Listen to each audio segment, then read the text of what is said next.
तुम्ही पाहत आहात MCN न्यूज मराठी।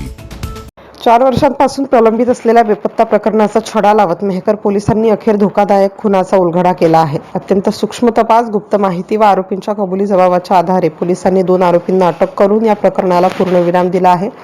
17 एप्रिल 2026 रोजी मेहकर येथील एका महिलेने आपल्या पतीविरुद्ध त्रास देत असल्याची तक्रार पोलीस स्टेशनमध्ये नोंदवली होती। या तक्रारीची चौकशी सुरू असताना पोलिसांना 4 वर्षांपूर्वीच्या एका बेपत्ता व्यक्तीच्या प्रकरणाचा धागा सापडला। अधिक तपासात संबंधित आरोपीने 2022 मध्ये आपल्या साथीदारासह मिळून सुकळी येथील विनोद अश्रुबा नवले व यंदाचे 34 वर्षे यांचा खून केल्याची कबुली दिली।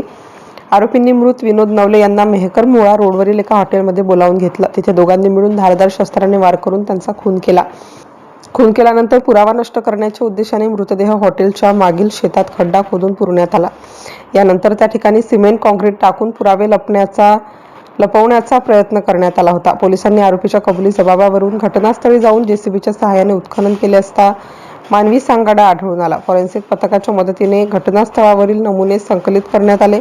सांगाड्यासोबत सापडलेल्या कपड्यावरून व इतर पुराव्यांच्या आधारे मृताची ओळख विनोद अश्रुबा नवले अशी पटवण्यात आली। या घटनेमुळे परिसरात एकच खळबळ उडाली असून 4 वर्षांनंतर उघडकीस आलेल्या या प्रकरणाने नागरिकांमध्ये भीतीचे वातावरण निर्माण झाले आहे। या प्रकरणी मेहकर पोलीस स्टेशनमध्ये गुन्हा क्रमांक 300/2026 नोंदवून भारतीय दंडसंहिता कलम 302 खून, 201 पुरावा नष्ट करणे व 120 कट रचने अन्वये गुन्हा दाखल करण्यात आला। दोन्ही आरोपींना अटक करण्यात आली असून त्यांच्याकडून अधिक चौकशी सुरू आहे। सदरची कार्यवाही बुलढाणा जिल्हा पोलीस अधीक्षक निलेश तांबे, अप्पर पोलीस अधीक्षक अमोल गायकवाड, मेहकर उपविभागीय पोलीस अधिकारी संतोष खाडे यांच्या मार्गदर्शनाखाली पोलीस निरीक्षक व्यंकटेश आलेवार व त्यांच्या साथीदारांनी यशस्वीरित्या पूर्ण केली। MCN न्यूज मराठीकरिता प्रमोद मिश्रा, मेहकर।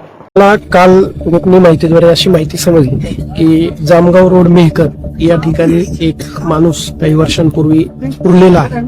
तर आम्ही त्याची शहानिशा केली असता आणि खातरजमा करून सर्व कायदेशीर जी प्रक्रिया आहे, कार्यकारी दंडाधिकारी, त्यानंतर doctor, forensic team, videographer, photographer यांना सर्वांना आणि 2 पंच, शासकीय पंच यांना सोबत घेऊन या माहितीची खातरजमा करण्यासाठी स्पॉटला येऊन सकाळी सर्व कायदेशीर प्रक्रिया पूर्ण करत आम्ही या ठिकाणी खोदकाम केलं असता आम्हाला एक मानवी सांगाडा मिळून आलेला आहे।